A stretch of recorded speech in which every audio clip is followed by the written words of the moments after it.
Hello GS academy के YouTube channel पर आपका स्वागत है। मैं हूं पवन। तो चलो आज का करंट जीके स्टार्ट करते हैं बिना समय गंवाए।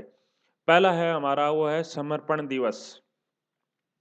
समर्पण दिवस कब मनाया गया? तो कब मनाया गया? 11 फरवरी को समर्पण दिवस मनाया गया। देखो समर्पण दिवस है वो बीजेपी के द्वारा मनाया जाता है और बीजेपी ने इसकी घोषणा की थी कि 11 फरवरी को समर्पण दिवस मनाएंगे पंडित दीनदयाल उपाध्याय की पुण्यतिथि पर।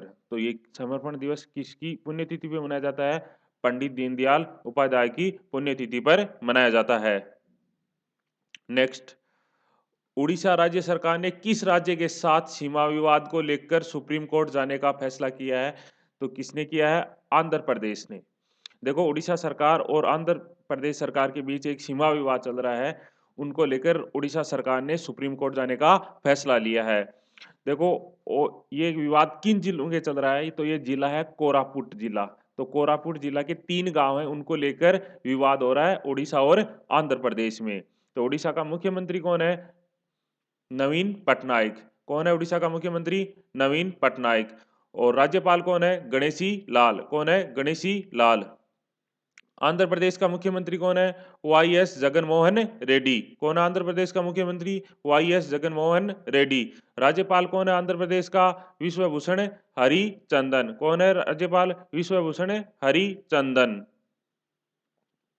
नेक्स्ट, राष्ट्रीय उर्वरक लिमिटेड की केंद्र सरकार कितनी प्रतिशत हिस्सेदारी बेचेगी? तो कितने प्रतिशत बेचेगी? 20% हिस्सेदारी बेचेगी राष्ट्रीय उर्वरक लिमिटेड की। और राष्ट्रीय उर्वरक लिमिटेड है वो भारत का दूसरा सबसे बड़ा यूरिया उत्पादक कंपनी है। दूसरे सबसे बड़े यूरिया उत्पादक कंपनी कौन सी है? राष्ट्रीय उर्वरक लिमिटेड। और उसकी सरकार कितनी हिस्सेदारी बेचेगी? 20% हिस्सेदारी बेचेगी। तो यूरिया उत्पादक की सबसे बड़ी कंपनी कौन सी है? राष्ट्रीय केमिकल एवं फर्टिलाइजर लिमिटेड, आरसीएफ। तो भारत की सबसे बड़ी यूरिया उत्पादक कंपनी कौन सी है? राष्ट्रीय केमिकल्स एंड फर्टिलाइजर कंपनी। देखो यूरिया है वो लैब में तैयार पहला संश्लेषित पदार्थ है। आपसे पूछ सकता है कि लैब में तैयार पहला संश्लेषित पदार्थ कौन सा है? तो वो है यूरिया। यूरिया को पहली बार लैब में तैयार किया गया था।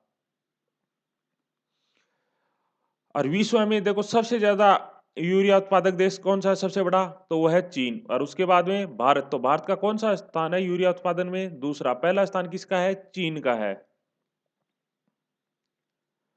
अगला, आज का हमारा प्रश्न है वो है अंतर्राष्ट्रीय ओलंपिक समिति का मुख्यालय कहाँ है? ये आपको बताना है। जो सबसे पहले बताएगा वही इसका विजेता माना जाएगा। अगला, हाल ही में किसे केरल का मुख्य सचिव बनाया गया है? तो किसे बनाया गया है? वीपी जॉय को केरल का मुख्य सचिव बनाया गया है। और केरल का मुख्यमंत्री कौन है? पिनाराई विजयन। कौन है? पिनाराई विजयन है वो केरल के मुख्यमंत्री हैं। तो केरल के राज्यपाल कौन है? आरिफ मोहम्मद खान। कौन है? आरिफ मोहम्मद खान। नेक्स्ट, किस राज्य ने हिमा दास को डीएसपी पद पर नियुक्त किया है? किस राज्य ने हिमा दास को डीएसपी पद पर नियुक्त किया है? वो है असम सरकार ने। असम सरकार ने हिमा दास को डीएसपी पद पर नियुक्त किया है, पुलिस उपाध्यक्ष पद पर नियुक्त किया है।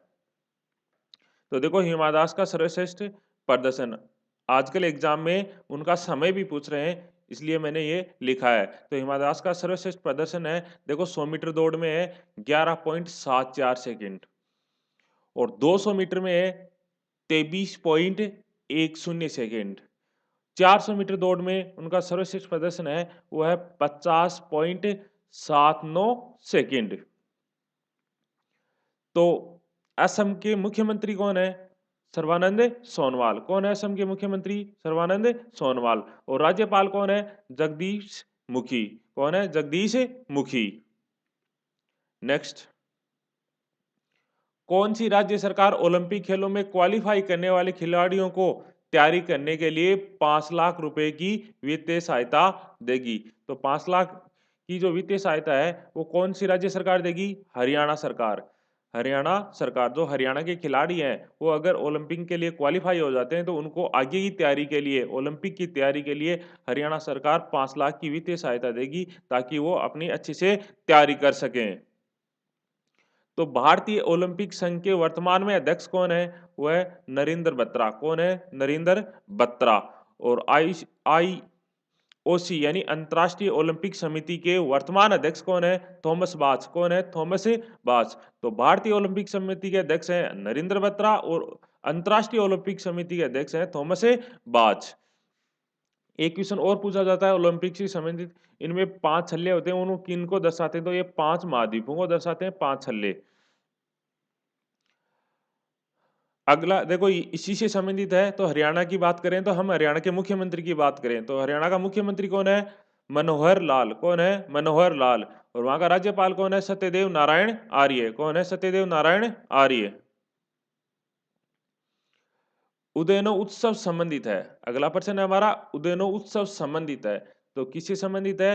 राष्ट्रपति भवन का मुगल गार्डन आम जनता के लिए खोलना। देखो राष्ट्रपति किस गार्डन में बना है? वो है मुगल गार्डन में। तो मुगल गार्डन में राष्ट्रपति भवन बना है, तो इसको देखने के लिए हर साल आम जनता के लिए खोला जाता है और इसी का नाम दिया जाता है उदयनो उत्सव। अगला प्रश्न है चीन में ओक्स वर्ष में प्रवेश करते हुए अपना चंद्र नव वर्ष मनाया, तो कब मनाया? 12 फरवरी 2021 को बनाया। ठीक है, तो चीन में ओक्स वर्ष में प्रवेश करते हुए अपना चंद्र नव वर्ष कब मनाया? 12 फरवरी को। देखो ये चंद्र नव वर्ष है, ये चीन का सबसे बड़ा त्योहार भी है और ये लगभग 15 दिन तक चलता है चंद्र नव वर्ष। पिछला हमारा प्रश्न था वो था निम्नलिखित में से कौन सी नदी धुबरी फुलवारी ब्रिज से जुड़ी है? तो कौन सी नदी जुड़ी है? ब्रह्मपुत्र। और इसके सबसे पहले जिसने उत्तर दिया था वो दिया था सुनील कुमार ने, जो इसके विजेता आज के। आज के लिए बस इतना ही। धन्यवाद। Thank you.